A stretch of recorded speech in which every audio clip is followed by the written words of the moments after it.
Bai, Jesus Garate, hemen Euskal Arrazako behorra eta zaldiekin.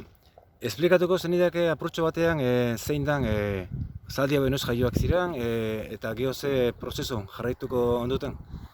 Ni Jesus Garate naz, mani ondo basarriko isurtzakue, eta bagu bihorlak egiten du bihorla, bai Euskal Zaldizaz. Eta hone die, 17-18 hilabetedek izan, kinzenuek esaten jakiena. Eta hoin kenduko duz, zebaerora bieltzeko. Gehien Naparroa, guri pentsen Naparroa joten die, horre enpresa handi batek, eta eurekin matadero, Pamplonako matadero hartu abien, eta geroan hilten dabez, bieltzeko italizara, frantzizara, kanpo da, gehiena kanpo da. Eta bihorlaz... Lehen oinatin eta hiltzen ziren batzuk, ez? Bai, zaldi batzuk oinatin hilten die, baina zerako bitori zen pentsa dela garraza izen bat, eta gero lehen ermun onzan, behar ez da geratzen ermun, behemen gitxi, oitura gitxi okelie jateko.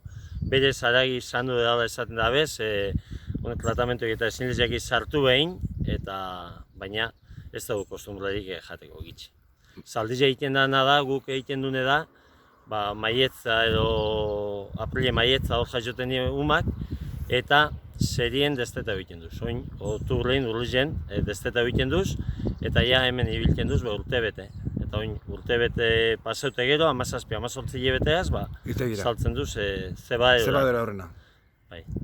Eta zebaadera zenbat demo egoten dire hilabete batzuk? Honek ongo dira, hiru bat hilabete dolan. Bai, honek ongo dira hilun deberlo eta 10 kiloaz, batez beste, eta gero duguko ez, besta ikigol 5 kilo edo ipin ikutzi ez, edo gehiago. Zuek etxean beti egin dituzu ez, aparte hartaldea... Bai, guk artizek, behizek, bihorlak eta untzek beti egin duz. Beti denek ez? Bai, oiuek eta txarrizek eta bai, baina honek animalizetatik horre beti egin duz. Baskarrik asko, Jesus. Ez da zekik, zauri.